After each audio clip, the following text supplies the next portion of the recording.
এখন কিন্তু সব সবজি সারা বছর পাওয়া যায়, যেমন শীতকালের ফুলকপি গরমকালেও কিন্তু বেশ ভালোই পাওয়া যায়, কিন্তু গরমকালে ফুলকপি খেতে অতটাও ভালো লাগে না। তবে এইভাবে একবার যদি ফুলকপি বানিয়ে খাও কি যে স্বাদ হয় কি বলবো। এর জন্য প্রথমেই যেটা করব, ফুলকপিগুলোকে টুকরো করে কেটে নিয়েছি, গরম জলে সামান্য একটু লবণ দিয়ে একটু ভাপ দিয়ে নেবো। কড়াইয়ে সাদা তেল গরম করে নিয়ে বেশ কিছুটা পেঁয়াজ কুচি, কয়েক টুকরো রসুন, আদা, কাজু, চালমগজ আর তার সাথে দুটো কাঁচা লঙ্কা দিয়ে ভালো করে ভেজে ঠান্ডা করে মিক্সি জারের মধ্যে নিয়ে নেবো। এবার ওর সাথে কিছুটা টক দই দিয়ে একটা মিহি পেস্ট বানিয়ে রেখে দেবো। কড়াইয়ে সাদা তেল গরম করে নিয়ে প্রথমে ফুলকপিগুলোকে দিয়ে একদম লাল লাল করে ভেজে ফুলকপিগুলোকে নামিয়ে নেবো। এবার ওই কড়াইয়ের মধ্যেই আবারও কিছুটা সাদা তেল গরম করে নেবো আর তার সাথে দিয়ে দেবো 1 চামচ ঘি। ঘিটা কিন্তু অবশ্যই দিতে হবে।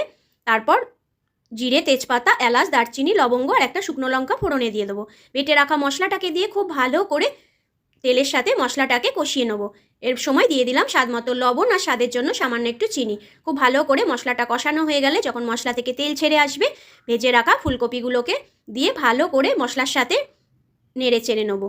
এবার দিয়ে দেবো সামান্য একটু জল দিয়ে একটা ঢাকনা চাপা দিয়ে ফুলকপিগুলোকে সেদ্ধ হতে দেবো। ফুলকপি সেদ্ধ হয়ে গেলে নামিয়ে নিলেই তৈরি হয়ে গেল দারুণ স্বাদের ফুলকপির এই রেসিপি। তবে এটা রুটি, পরোটা বা নানের সাথে বেশি ভালো লাগে, একবার বানিয়ে দেখো।